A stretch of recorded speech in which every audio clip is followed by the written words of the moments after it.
إن الحمد لله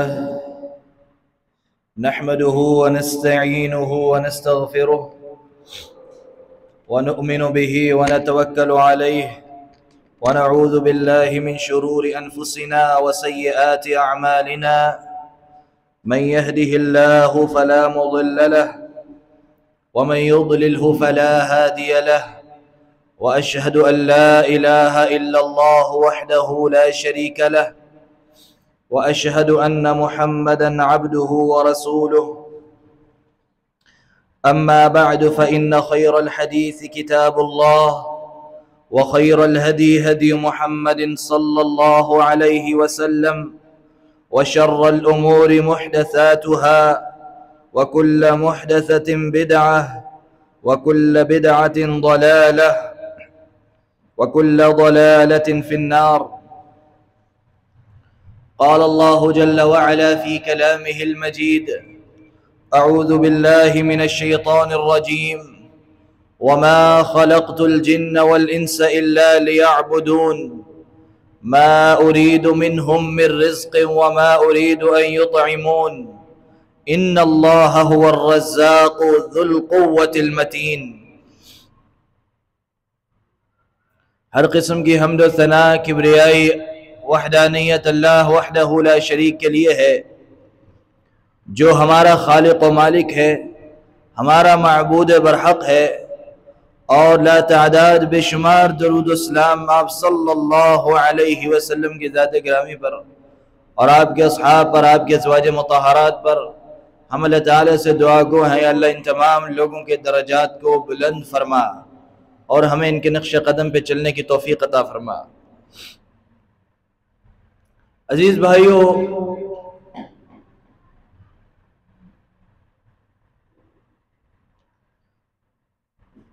اللہ رب العزت ہمارا خالق و مالک ہے. اس نے ہمیں پیدا کیا، طرح طرح کی نعمتوں سے نوازا، بے شمار احسانات انعامات اللہ تعالیٰ نے ہمارے اوپر کیے، ان گنت نعمتیں ہمیں عطا کی. قرآن پاک کی آیت کریمہ ہے: وَإِن تَعُدُّوا نِعْمَةَ اللَّهِ لَا تُحْصُوهَا. اگر تم اللہ کی نعمتوں کو گننا شروع کرو تو گن نہیں سکتے، بلکہ اندازے ہی نہیں لگا سکتے کہ اللہ تعالیٰ نے کتنی زیادہ نعمتوں سے ہمیں نوازا ہے.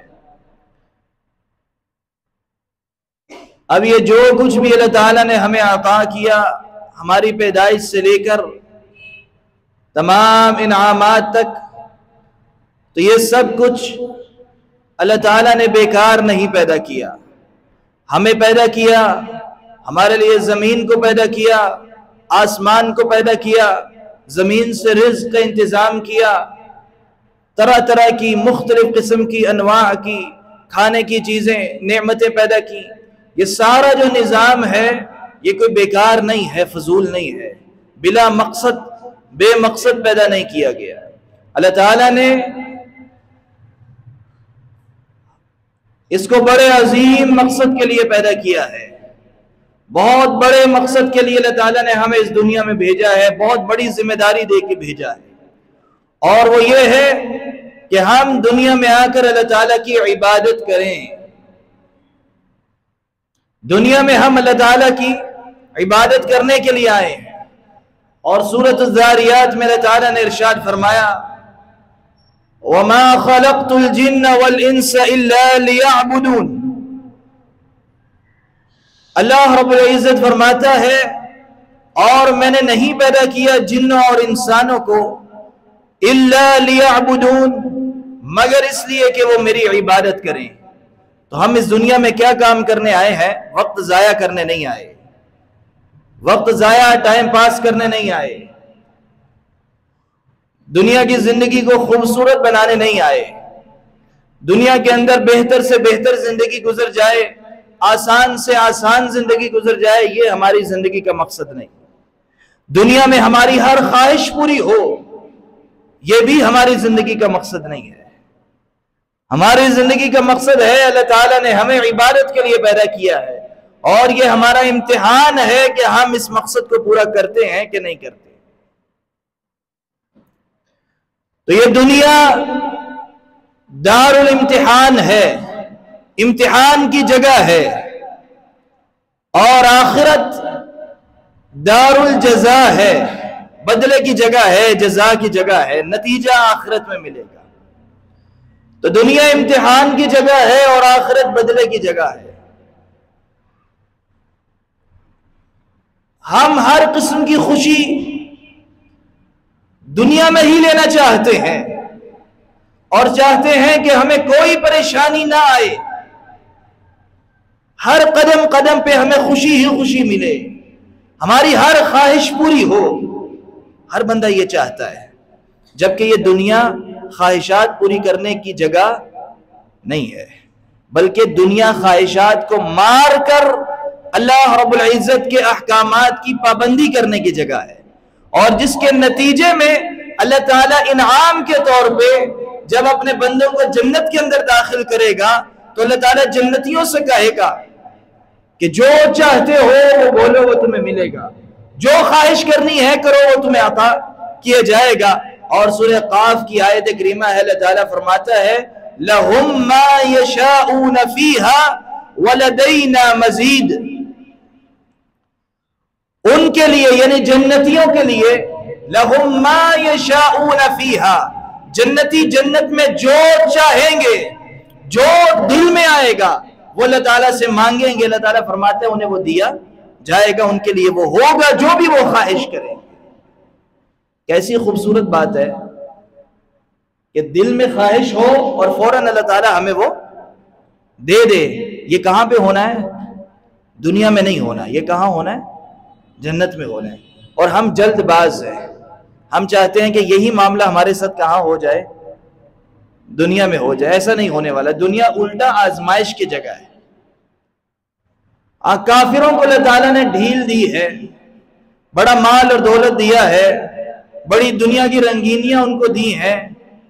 اس کا یہ مطلب نہیں ہے کہ وہ ہم سے معزز ہیں، وہ ہم سے بہتر ہیں یا ہم سے زیادہ کامیاب ہو گئے ہیں، بلکہ اللہ تعالیٰ نے انہیں یہ دے کر ڈھیل دے دی ہے، ان کو ایک ہی مرتبہ اللہ تعالیٰ بڑے عذاب دے گا۔ اور مومن بندے کو دنیا میں اللہ تعالیٰ آزماتا ہے، جتنا زیادہ ایمان میں بندہ مضبوط ہوتا ہے اس کی آزمائش اتنی زیادہ بڑی ہو جاتی ہے، اور پھر جو اس کو چھوٹی چھوٹی آزمائشوں سے گزرنا پڑتا ہے، کبھی ہلکی پھلکی بے روزگاری ہو جاتی ہے، مالی حالات تنگ ہو جاتے ہیں، کبھی کوئی بیمار ہو جاتا ہے، کبھی کسی کو کوئی پریشانی آتی ہے، کوئی پریشانی آتی ہے۔ اللہ رب العزت مومنوں کو آزماتا ہے، اپنے بندوں کو آزماتا ہے، اور جتنا زیادہ اللہ تعالیٰ کا قریبی بندہ ہوتا ہے اتنا زیادہ اسے آزمایا جاتا ہے، اور اس کی ہر آزمائش پہ اللہ تعالیٰ اس کے گناہوں کو معاف کرتا ہے، اس کی آخرت کے بہتری کا سبب بن جاتی ہے یہ آزمائش۔ دنیا میں آج تک کے انسانوں میں سب سے زیادہ کسے آزمایا گیا ہے؟ سب سے زیادہ امتحان میں کسے ڈالا گیا ہے؟ اللہ کے رسول صلی اللہ علیہ وسلم۔ یا عام طور پر، عمومی طور پر انبیاء اور رسولوں کو عام انسانوں سے زیادہ آزمایا گیا ہے۔ ان کی زندگی میں تو کبھی بہت زیادہ سکون یا آسان زندگی تو رہی نہیں ان کی۔ جتنے بھی انبیاء کے ہم واقعات پڑھتے ہیں، زیادہ تر واقعات میں ہم کیا پڑھتے ہیں؟ آزمائشیں آزمائشیں ہی آزمائشیں۔ مثال کے طور پہ ابراہیم علیہ السلام، ابراہیم علیہ السلام نے اپنی قوم کو توحید کی دعوت دی، ایک اللہ کی عبادت کی طرف بلایا۔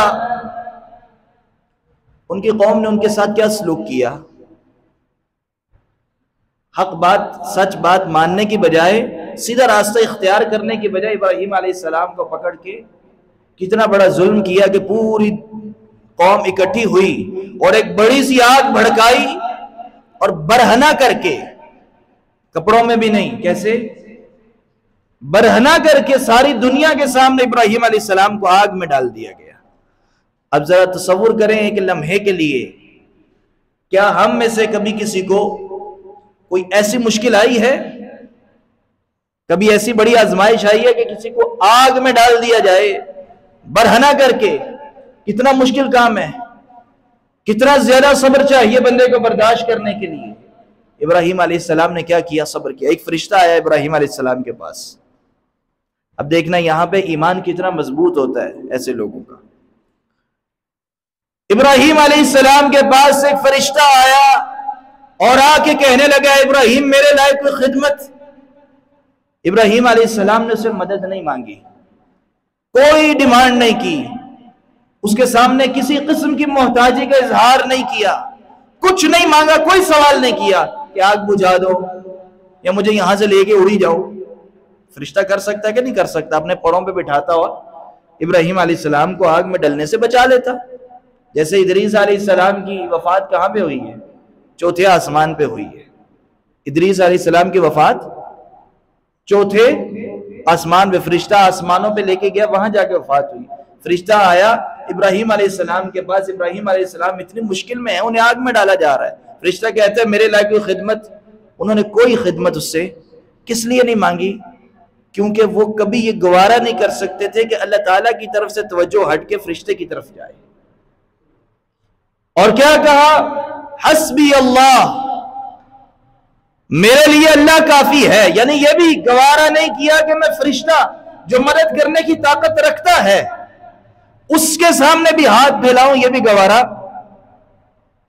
نہیں کیا. ہمارے ہاں بعض اوقات لڑائی ہوتی ہے، اختلاف ہوتا ہے، لوگ کہتے ہیں مردے سنتے ہیں، مردے سنتے ہیں، کچھ کہتے ہیں مردے نہیں سنتے. ایک ہے نا لڑائی کہ نہیں ہے؟ مردے سنتے ہیں یا مردے نہیں سنتے؟ کیوں لڑائی ہے؟ مردے سنتے ہیں تو پھر کیا ہوگا؟ اب سنتے ہیں تو ان سے کیا کریں؟ پھر مانگ بھی سکتے ہیں. بھائی مردے سن بھی لیں پھر بھی ان سے مانگنا جائز نہیں ہوگا. فرشتے بھی سنتے ہیں کہ نہیں سنتے؟ فرشتے سنتے ہیں. کیا اللہ کو چھوڑ کر ان سے مانگنا جائز ہے؟ نہیں جائز. ابراہیم علیہ السلام کے پاس فرشتہ خود آیا اور آگے کہنے لگا ابراہیم میرے لائق کوئی خدمت. ابراہیم علیہ السلام نے پھر بھی اس سے سوال نہیں کیا. یعنی کسی بھی صورت، اتنی بڑی مشکل میں کہ آگ میں ڈالا جا رہا ہے، ایسی صورت میں بھی ابراہیم علیہ السلام نے اپنا تعلق صرف اللہ تعالیٰ کے ساتھ جوڑ کے رکھا، درمیان میں مخلوق میں سے کسی کو آنا گوارا نہیں کیا. تو یہ دنیا جو ہے یہ امتحان کی جگہ ہے کہ بندہ اس دنیا میں آیا ہے کس لیے؟ اللہ تعالیٰ کی خالص عبادت کرنے. اور جو اس عبادت کے راستے پہ چلے گا اور لوگوں کی اس عبادت کی طرف دعوت دے گا، اللہ تعالیٰ پھر اسے آزمائے گا. اللہ تعالیٰ اسے آزمائے گا. پھر ان آزمائشوں کو اس نے پورا کرنا ہے، جو پورا کرے گا وہ جنت میں جائے گا. اتنا آسان نہیں ہے جنت میں جانا، ان امتحانوں سے، ان آزمائشوں سے گزرنا پڑتا ہے. تو ہم اس دنیا میں اللہ تعالیٰ کی خالص عبادت کرنے کے لیے آئے. ابراہیم علیہ السلام ایک آزمائش سے نکلے، آگ میں ڈال دیے گئے. اب ابراہیم علیہ السلام کو تو نہیں پتا تھا کہ آگ ٹھنڈی ہو جانی ہے. ان کو تو یہی تھا کہ آگ بھڑک رہی ہے، گرم ہے، جلا کے راکھ کر دے گی. برہنہ کر کے آگ میں ڈال دیا گیا. صبر کیا انہوں نے، آگ میں ڈال دیا گیا. اللہ تعالیٰ کا حکم ہوا قُلْنَا يَا نَارُ كُونِي بَرْدًا وَسَلَامًا عَلَىٰ إِبْرَاهِيمَ. اللہ تعالیٰ فرماتا ہے قُلْنَا، ہم نے کہا، یا نار کونی بردا، اے آگ ٹھنڈی ہو جا. زیادہ ٹھنڈی بھی نہ ہونا کہ ٹھنڈک لگنے لگ جائے، کیونکہ زیادہ ٹھنڈ بھی بندے کو کیا دیتی ہے؟ تکلیف ہی دیتی ہے. وَسَلَامًا عَلَىٰ إِبْرَاهِيمَ، ایسی ٹھنڈی ہو کہ ابراہیم علیہ السلام کو سکون میرے، سلامتی والی ٹھنڈی ہو جا، گرمی بھی نہ لگے، جلانا بھی نہیں، اور زیادہ ٹھنڈک بھی نہ ہو، سلامتی والی ہو جا. اللہ تعالیٰ نے آگ کو حکم دیا، آگ ٹھنڈی ہو گئی. اب ذرا کوئی سوچے، کوئی تصور کر سکتا ہے کہ آگ ٹھنڈی ہو جائے، آگ سکون کا باعث بن جائے؟ ہو سکتا ہے ایسے؟ دنیا میں آگ کا کیا کام ہے؟ جہاں آگ لگتی ہے تو کیا ہوتا ہے؟ کیا نتیجہ نکلتا ہے؟ بعض اوقات سیلاب آتا ہے تو کیسے تباہی پھیلتی ہے. بعض اوقات آگ بھی لگتی ہے تو وہاں پہ بھی کیا ہوتا ہے؟ تباہی پھیل جاتی ہے. چیخو پکار لوگ کرتے ہیں، سارا کچھ جل جاتا ہے. کبھی کبھار مارکیٹوں میں آگ لگتی ہے تو کتنا نقصان ہوتا ہے. کسی فیکٹری میں آگ لگ جاتی ہے، کتنا نقصان ہوتا ہے. ایک جھٹکے میں اربوں روپے کا نقصان ہوتا ہے. 20-20 30-30 سال کی محنت لوگوں کے جھٹکے کے اندر برباد ہو جاتی ہے. لیکن جو بندہ آزمائش سے گزر کر صبر کرتا ہے اور ثابت قدمی اختیار کرتا ہے، اللہ رب العزت اس کا صلہ کیا دیتا ہے؟ اللہ تعالیٰ اس کی دنیا میں بھی حفاظت کرتا ہے. اسی طرح اللہ رب العزت نے ابراہیم علیہ السلام کو اور مزید آزمائشوں سے گزارا. پہلے آگ کی آزمائش سے پار لگے، پھر اللہ تعالیٰ نے ایک بیٹا دیا، اسماعیل علیہ السلام. کتنی عمر میں؟ 80 سال سے زیادہ عمر تھی. بڑھاپے کی عمر کو پہنچ کر پہلا بیٹا ہوا. اب بیٹا ہوا، اللہ تعالیٰ نے حکم دیا، ایک اور آزمائش آ گئی کہ اپنی بیوی کو بھی اور اپنے بیٹے کو بھی لو اور کہاں جا کے چھوڑاؤ؟ مکہ میں جو بیابان وادی ہے، وہاں پہ کوئی زراعت نہیں، زمین سے کوئی چیز اگتی نہیں، کھانے کے لیے پینے کے لیے کوئی پانی نہیں، بیابان وادی، سنسان وادی، کوئی پرندہ تک پر مارنے والا نہیں، کوئی حفاظت کا انتظام نہیں، زندگی گزارنے کے کوئی آثار نہیں اس جگہ پہ کہ کوئی بندہ وہاں. آج بھی اگر آپ جائیں صحرا کے علاقے میں جائیں تو صحرا اتنا خطرناک ہوتا ہے کہ اگر آپ بڑے اصل راستے سے، مین روڈ سے گاڑی نیچے اتار لیں اور تھوڑا سا آگے صحرا میں چلے جائیں، گاڑی کے ٹائر پھنس جاتے ہیں، واپس آنا مشکل ہو جاتا ہے اور کئی لوگوں کی موت واقع ہو جاتی ہے. تھوڑا سا زیادہ لمبا عرصہ گزر جائے دھوپ کے اندر، پیاس سے ہی لوگ مر جاتے ہیں. اکثر لڑکے وغیرہ یہ جو صحراؤں میں گاڑیاں چلاتے ہیں تو وہ اس کھیل کود میں اندر چلے جاتے ہیں اور کئی مرتبہ خبر آتی ہے کہ بندہ ہی مر گیا. اس جدید دور میں بھی اتنا زیادہ صحرا میں رہنا مشکل ہے. اور اس زمانے میں ہزاروں سال پہلے اللہ تعالیٰ نے حکم دیا ابراہیم علیہ السلام کو کہ اپنی بیوی کو اور اپنے بیٹے کو لے کر ایسی وادی میں چھوڑ کے آ جاؤ. اور ابراہیم علیہ السلام نے پھر دعا کی، ربنا انی اسکنت من ذریتی بواد غیر ذی زرع عند بیتک المحرم. اے اللہ، میں نے اپنی ذریت کو یہاں ٹھہرایا ہے ایسی وادی میں جہاں کوئی زراعت نہیں ہوتی، کوئی کھیتی باڑی نہیں ہوتی، کوئی چیز نہیں اگتی، نہ کوئی پھل نہ کوئی فروٹ، کچھ بھی نہیں اگتا، کھانے کا کوئی انتظام نہیں. بواد غیر ذی زرع عند بیتک المحرم، تیرے محرم حرمت والے گھر کے پاس میں نے بسایا ہے. ابراہیم علیہ السلام کو حکم. آج اگر آپ کام کے اوپر آئیں اپنے گھر کو چھوڑ کر تو دن کے اندر کتنی مرتبہ فون کرتے ہیں اپنے بچوں کا حال پوچھنے کے لیے. کام کے اندر ہو بندہ، اسی محلے میں اسی شہر میں ہو، ہر تھوڑی دیر بعد اپنے بچوں کا، اپنی بیوی کا حال پوچھتا ہے، کوئی ضرورت تو نہیں، کوئی چیز تو نہیں، گھر میں سب ٹھیک ہے کہ نہیں. تھوڑا سا سفر کر کے دوسرے شہر چلے جائیں تو تھوڑی فکر اور بڑھ جاتی ہے. جتنا بندہ دور چلا جائے اتنا زیادہ فکر بڑھتی جاتی ہے. اور ابراہیم علیہ السلام کو کتنی بڑی آزمائش تھی. اللہ تعالیٰ نے اپنے گھر کو بسانا تھا، آباد کرنا تھا، تو اللہ تعالیٰ نے حکم دیا اپنی بیوی اور بیٹے کو، جو دودھ پیتا بچہ اس کو ایسی وادی میں چھوڑ کے آ جاؤ.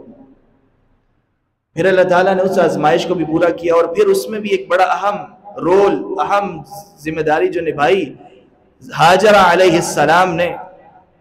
جب ابراہیم علیہ السلام چھوڑ کے جانے لگے تو ہاجرہ علیہ السلام نے پوچھا کہ کس کے حکم پہ چھوڑ کے جا رہے ہو؟ تو انہوں نے جواب دیا کہ کوئی جواب نہیں دیا. پھر پوچھا اللہ کے حکم پہ چھوڑ کے جا رہے ہو؟ تو انہوں نے کہا ہاں اللہ کے حکم پہ چھوڑ کے جا رہا ہوں.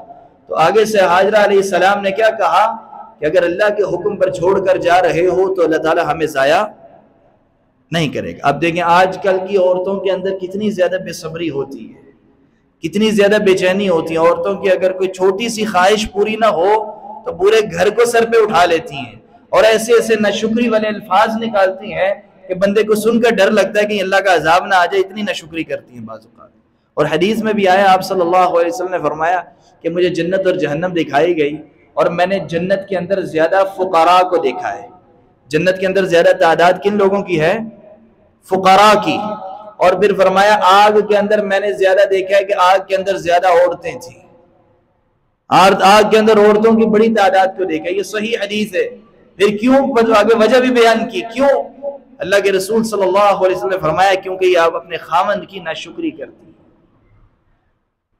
اور خاوند ان کے ساری زندگی کی ان کے لیے بڑی محنت کرتا رہے، بڑی محنت کرتا رہے، ہر ان کی بات مان لے، خواہش پوری کر دے. آخر میں عورت یہی کہتی ہے کہ تم نے میرے لیے زندگی میں کبھی کچھ. یہ ایسے ہی الفاظ حدیث میں 1400 سال پہلے اللہ کے رسول نے بیان کیے ہیں اور آج ایسے ہی عورتوں کی زبان سے الفاظ نکلتے ہیں. جبکہ ہمیں اپنی عورتوں کو کس راستے پہ لگانا چاہیے کہ ہاجرہ علیہ السلام کی سیرت کو پڑھیں.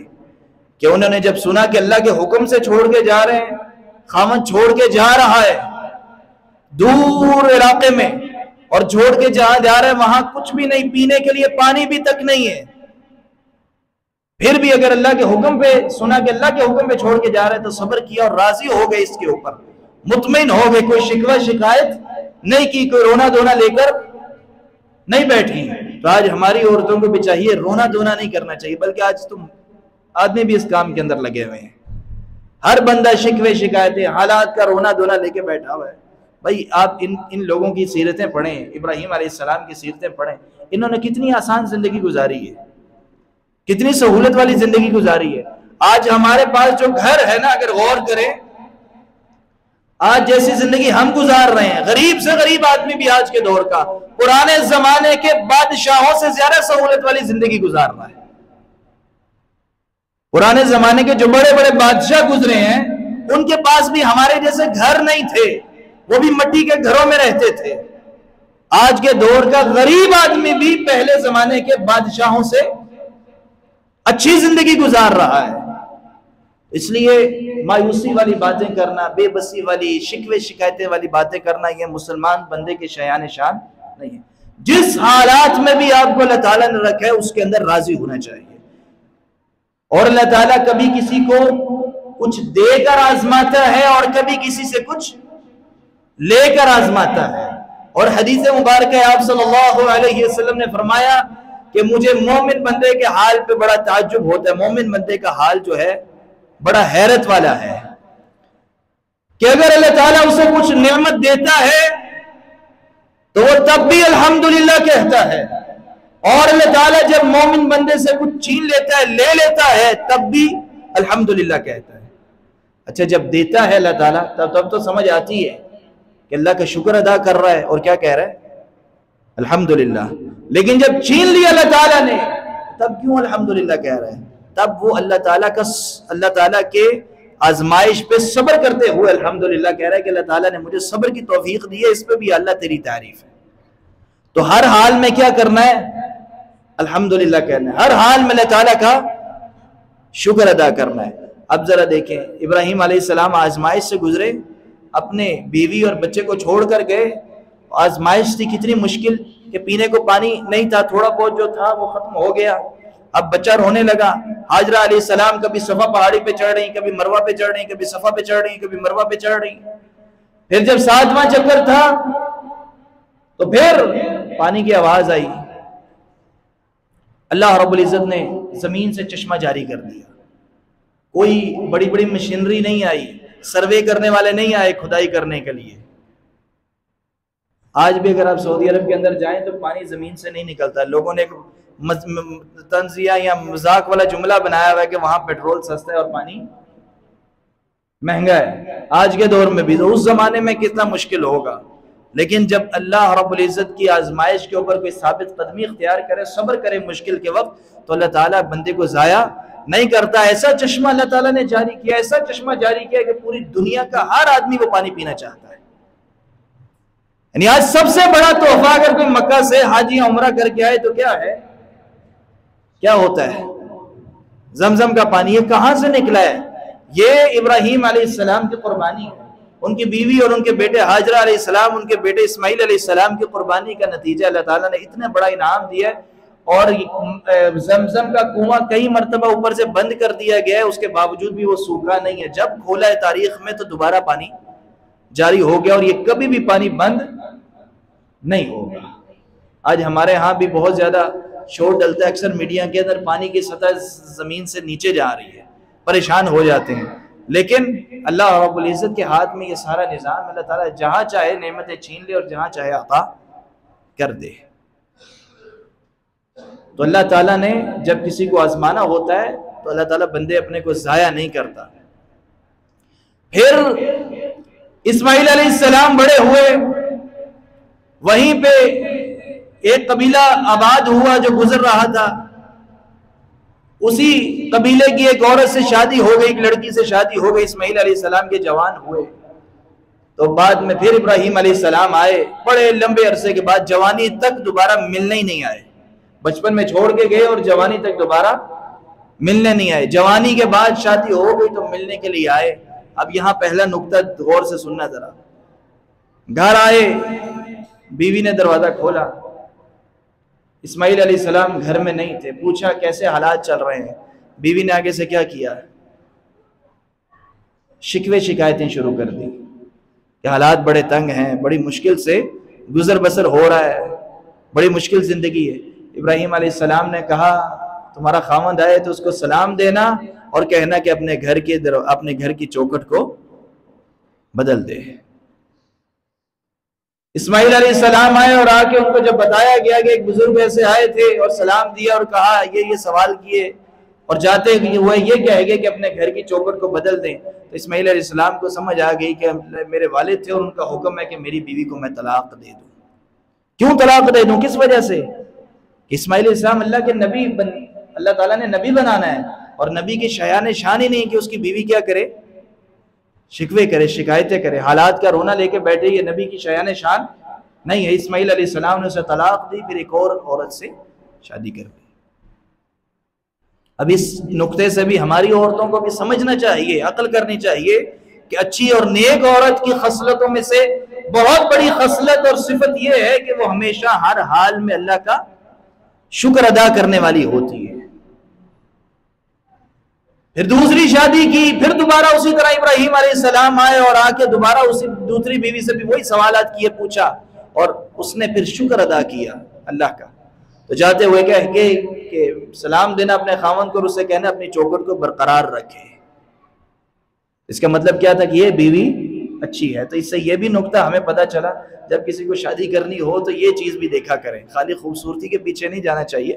خوبصورتی ایک حصہ ہے رشتہ دیکھنے کے لیے، لیکن مرد اور عورت کے اندر شکر ادا کرنے والی صفت بہت بڑی ہوتی ہے، یہ لازمی دیکھنی چاہیے، غور کرنی چاہیے۔ اللہ کے نبیوں کا راستہ، اللہ کے نبیوں کا بتایا ہوا طریقہ ہے۔ اب ایک اور آزمائش آنی تھی بہت بڑی۔ ابراہیم علیہ السلام نے خواب دیکھا، پھر دوبارہ آئے، دوبارہ ملاقات ہو گئی اسماعیل علیہ السلام سے، پھر خواب آیا ایک خواب۔ وہ کیا خواب تھا؟ ابراہیم علیہ السلام نے خواب دیکھا۔ قرآن پاک میں اللہ تعالیٰ ارشاد فرماتا ہے، اپنے بیٹے کے پاس آ کے کہنے لگے، اے میرے بیٹے، انی ارا فی المنام انی اذبحک فانظر ماذا ترى۔ اے میرے بیٹے، میں خواب میں سوتے ہوئے دیکھ رہا ہوں،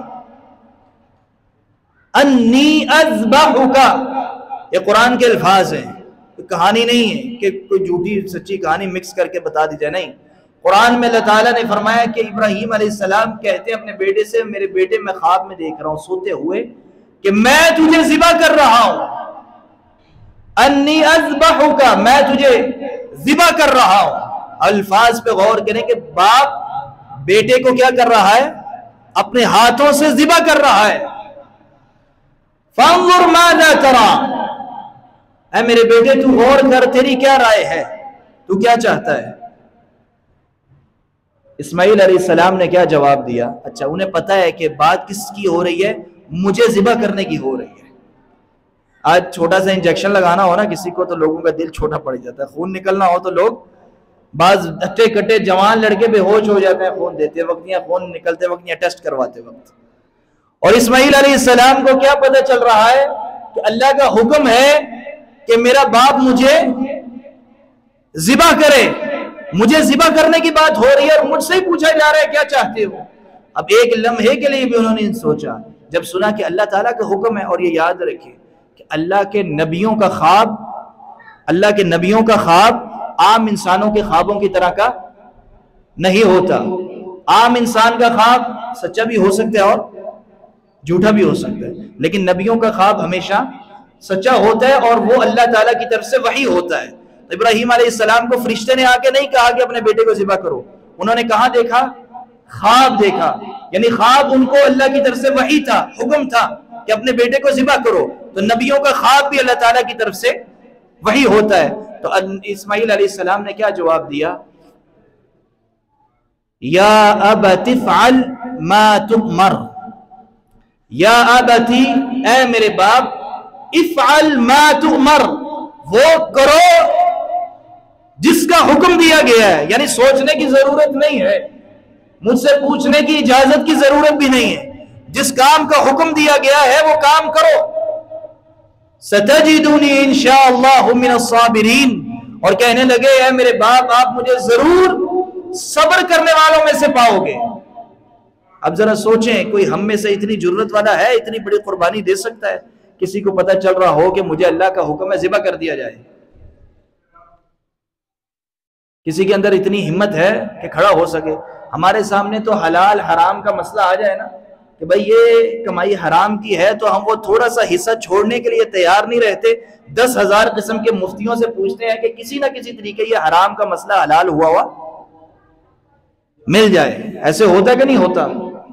تھوڑا سا حصہ ہماری کمائی کا اگر ہمیں کوئی کہہ دے کہ بھائی یہ طریقہ کار حرام کا ہے، تو ہم اسے چھوڑنے کے لیے تیار نہیں، بلکہ اسے حلال کروانے کی کوشش کرتے ہیں، اس کی قربانی نہیں دے سکتے۔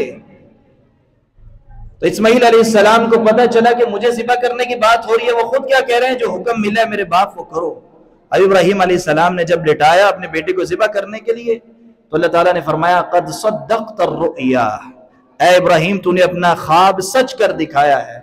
تو بیٹے کی جگہ اللہ تعالیٰ نے ایک مینڈا دے دیا جسے ابراہیم علیہ السلام نے ذبح کیا، اور وہ حکم بھی پورا ہو گیا، اور قیامت تک کے آنے والے لوگ ابراہیم کی سنت کو پورا کرتے ہوئے آج قربانی کر رہے ہیں۔ آج جو ہم حج کرنے جاتے ہیں، صفا مروہ پہ جاتے ہیں، حاجرہ علیہ السلام کی سنت پوری کرتے ہیں، زمزم پیتے ہیں، پیٹ بھر کے پیتے ہیں، ساتھ لے کر آتے ہیں، یہ انہی کے صبر کا نتیجہ ہے۔ پھر وہ جا کے جمرات کو کنکریاں مارتے ہیں، وہ بھی ابراہیم علیہ السلام کی سنت ہے۔ تو یہ سب ان کے اخلاص اور صبر کی سنت کا نتیجہ ہے۔ اللہ تعالیٰ نے جو یہ انہیں نوازا کہ انہیں اتنی دنیا میں بھی عزتیں عطا کی کہ آنے والے قیامت تک کے لوگوں کے لیے وہ سارے کام کرنا عبادت بنا دیے، حج جیسی یا عمرے جیسی، کہ ہر بندہ عمرہ اور حج کرتے ہوئے سنت ابراہیمی کو کسی نہ کسی شکل میں ادا کر رہا ہے۔ تو یہ دنیا ہمارے لیے آزمائش کی جگہ ہے، یہ مزے لینے کی جگہ نہیں ہے، اپنی خواہشیں پوری کرنے کی جگہ نہیں۔ اللہ تعالیٰ نے ہمیں یہاں بھیجا ہے اپنی عبادت کے لیے، اور عبادت کا معنی ہوتا ہے اللہ تعالیٰ کی بندگی کرنا۔ جیسے جیسے اللہ تعالیٰ کا حکم آتا جائے بندہ ویسے ویسے جھکتا جائے۔ اور بہترین نمونہ ابراہیم علیہ السلام کی سیرت کے چند میں نے واقعات آپ کے سامنے بیان کیے ہیں کہ اللہ تعالیٰ کا بڑے سے بڑا مشکل حکم بھی آ جائے تو اللہ تعالیٰ کے حکم کے سامنے جھکنا یہی عبادت ہے، اور اسی کے لیے اللہ تعالیٰ نے ہمیں اس دنیا کے اندر پیدا کیا ہے۔ اللہ تعالیٰ سے دعا ہے اللہ تعالیٰ ہمیں عمل کرنے کی توفیق عطا فرمائے۔ اقول قولی هذا واستغفر الله لي ولكم ولجميع المسلمين فاستغفروه انه هو الغفور الرحيم۔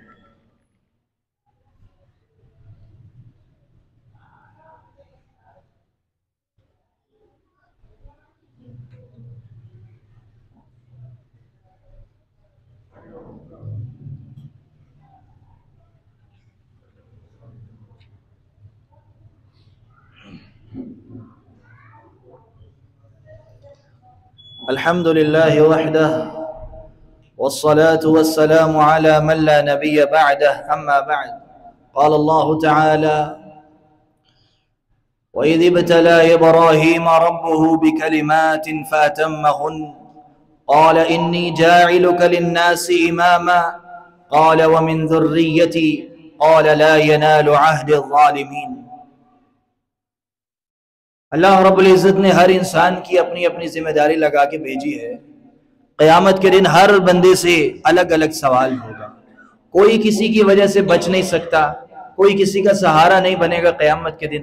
اللہ تعالیٰ نے ہر بندے پہ الگ الگ انفرادی طور پہ عبادت کی ذمہ داری لگائی ہے، ہر بندے نے ذمہ داری پوری کرنی ہے تو قیامت کے دن کامیابی ملے گی۔ ابراہیم علیہ السلام بڑی آزمائشوں سے گزرے۔ اللہ تعالیٰ سورہ بقرہ میں ارشاد فرماتا ہے وَإِذِ ابْتَلَىٰ إِبْرَاهِيمَ رَبُّهُ، اور جب ابراہیم کو اس کے رب نے آزمایا، بکلمات، بہت ساری آزمائشوں سے گزارا، بہت سارے طریقوں سے آزمایا، فَأَتَمَّهُنَّ، تو ابراہیم علیہ السلام نے تمام آزمائشوں کو پورا کیا۔ ہر آزمائش میں اللہ کا حکم مانا ثابت قدم رہے۔ قَالَ إِنِّي جَاعِلُكَ لِلنَّاسِ إِمَامًا، تو اللہ تعالیٰ نے فرمایا اے ابراہیم انی جاعلک للناس اماما، اے ابراہیم میں تمہیں لوگوں کا امام بنا رہا ہوں، لوگوں کا قائد بنا رہا ہوں، ساری دنیا کے لیے بہترین نمونہ بنا رہا ہوں کہ آنے والے قیامت تک کے لوگ تمہارے جیسی زندگی گزاریں۔ جس طرح ابراہیم علیہ السلام نے ہر آزمائش میں اللہ کا حکم مانا، ثابت قدم رہے، قیامت تک کے آنے والے لوگوں کے لیے ابراہیم علیہ السلام امام ہے کہ ویسے ہی اللہ کا حکم مانو جیسے ابراہیم علیہ السلام نے اللہ تعالیٰ کا سخت سے سخت حکم مانا۔ اب جب اللہ تعالیٰ نے امام بنایا ابراہیم علیہ السلام کو، تو ابراہیم علیہ السلام نے آگے سے سوال کیا، قال ومن ذریتی، ابراہیم علیہ السلام کہنے لگے اے اللہ رب العزت، کیا یہ امامت صرف میرے لیے ہے یا میری اولاد میں بھی چلے گی؟ اب اللہ تعالیٰ نے آگے پھر ایک قانون بنا دیا اور فرمایا قال لا ينال عهد الظالمین، کہ یہ امامت تیرے لیے ہے اور اس کے لیے ہے جو تیرے راستے پہ چلے گا، چاہے تیری اولاد میں سے ہو، لیکن شرط کیا ہے؟ ابراہیم علیہ السلام کے جو راستے پہ چلے گا اس کو تو یہ امامت ملے گی، لیکن اگر کوئی ظالم نکل آیا، چاہے ابراہیم علیہ السلام کی اولاد میں سے بھی ہو، اللہ تعالیٰ فرماتا ہے لا ینال عہد الظالمین، میرے عہد تک، میرے وعدے تک ظالم نہیں پہنچ سکتا۔ اس کا مطلب کیا ہوا کہ آج کل ہوتا ہے نا، ہم سلسلوں سے منسلک ہو جاتے ہیں، ہم کسی کے ہاتھ میں ہاتھ دے دیتے ہیں، کسی کو اپنا شیخ اور مرشد بنا لیتے ہیں، ٹھیک ہے، اور پھر اسی کے اوپر بھروسہ رکھ کے بیٹھ جاتے ہیں کہ قیامت کے دن یہ ہمارا بیڑا پار لگوا دے گا، تو کوئی کسی کا بیڑا پار لگوانے والا نہیں ہے۔ ابراہیم علیہ السلام جن کی اللہ تعالیٰ نے قرآن میں بے تحاشا تعریفیں کی، جن کو امام بنایا، اور پھر ابراہیم علیہ السلام کو 2 بیٹے دیے اللہ تعالیٰ نے، دونوں نبی۔ اب ذرا تصور کریں، کسی کا بیٹا آج کوئی افسر بھرتی ہو جائے، کسی بڑے ادارے میں لگ جائے، تو وہ پورے محلے کے اندر شور مچاتی ہے، اس کی ماں بھی اور اس کا باپ بھی۔ ابراہیم علیہ السلام کو 2 بیٹے اللہ نے دیے، دونوں نبی، ایک اسماعیل علیہ السلام اور اسحاق علیہ السلام۔ پھر اسحاق علیہ السلام کے بیٹے یعقوب، وہ بھی اللہ کے نبی، اور پھر ان کے بیٹے یوسف علیہ السلام، وہ بھی اللہ کے نبی۔ پورے کا پورا سلسلہ نبوت کیا چل رہا ہے، نسل در نسل آگے سارے انبیاء ابراہیم علیہ السلام کی نسل سے تشریف لائے۔ اس کے باوجود بھی اللہ تعالیٰ نے قرآن میں کیا کہا ہے کہ اے ابراہیم، جو تمہاری نسل میں سے تمہارے راستے پہ چلے گا اس کو امامت ملے گی، لیکن جو تمہارے راستے پہ نہیں چلے گا اس کو امامت ملنے والی نہیں۔ خالی یہ کافی نہیں ہے کہ تمہاری نسل سے ہے، یہاں تو ہوتا ہے نا، ایک پیر مر گیا تو اس کا بیٹا گدی نشین بن جاتا ہے، وہ مرتا ہے تو اس کا بیٹا بن جاتا ہے، اور پھر اس کے مرید اس کے ہاتھ پہ بیعت کرنے والے سمجھتے ہیں کہ یہ پیر صاحب ہمارا بیڑا پار لگوا دیں گے۔ تو قیامت کے دن کوئی کسی کا بیڑا پار نہیں لگوائے گا جب تک کہ اس نے خود عبادت اللہ تعالیٰ کی خالص نہیں کی ہوگی، جب تک خود اس کا عقیدہ صحیح نہیں ہوگا۔ ہر بندے کو اپنے اپنے اعمال کرنا اور اپنے اپنے اعمال کا حساب دینا ضروری ہے۔ اور آخر میں ایک آیت ہے قرآن پاک کی، اس کو غور سے سنیں۔ اللہ تعالیٰ فرماتا ہے یوم یفر المرء من اخیہ، اس دن، قیامت کے دن، یفر المرء من اخیہ، بندہ اپنے بھائی کو چھوڑ کر فرار ہوگا، وامہ وابیہ، اپنی ماں کو چھوڑ کر بھاگ جائے گا، اپنے باپ کو بھی چھوڑ کے بھاگے گا، وصاحبتہ وبنیہ، اور اپنی بیوی کو بھی چھوڑ کے بھاگے گا اور اپنے بیٹوں کو چھوڑ کر بھاگے گا۔ یعنی ہر کوئی ایک دوسرے سے جان چھڑائے گا کہ کوئی کسی سے مدد نہ مانگ لے، ہر کوئی اپنے اعمال کا حساب دے گا۔ کوئی دوسرا کی، یہاں دنیا میں جیسے ہوتا ہے نا، کوئی پتہ چل جائے فلاں بندے نے میرے سے ادھار مانگ لینا ہے، تو لوگ اس سے اسلام لینا چھوڑ دیتے ہیں۔ قیامت کے دن ایسے ہوگا کہ فلاں بندہ میرے سے اعمال نہ مانگ لے، ہر بندے کو عمل کی ضرورت ہوگی، تو ایک دوسرے سے بھاگیں گے۔ لِكُلِّ امْرِئٍ مِّنْهُمْ يَوْمَئِذٍ شَأْنٌ يُغْنِي، ہر ایک کی اپنی شان ہوگی، اپنا ایمان اور عقیدہ ہوگا، اپنا عمل ہوگا جو اسے فائدہ دے گا۔ کوئی رشتہ، کوئی تعلق کسی کو فائدہ دینے والا نہیں ہے۔ تو اس لیے اللہ تعالیٰ نے ہمیں اپنی عبادت کے لیے بھیجا ہے۔ دنیا میں ہر بندے کے اوپر عبادت ضروری ہے، اللہ تعالیٰ کی بندگی ضروری ہے۔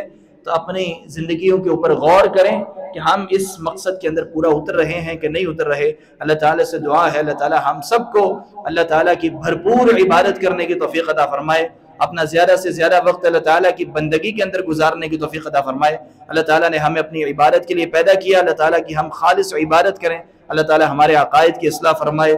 ربنا آتنا في الدنيا حسنة وفي الآخرة حسنة وقنا عذاب النار ربنا تقبل منا إنك أنت السميع العليم وتب علينا إنك أنت التواب الرحيم سبحان ربك رب العزة عما يصفون وسلام على المرسلين والحمد لله رب العالمين.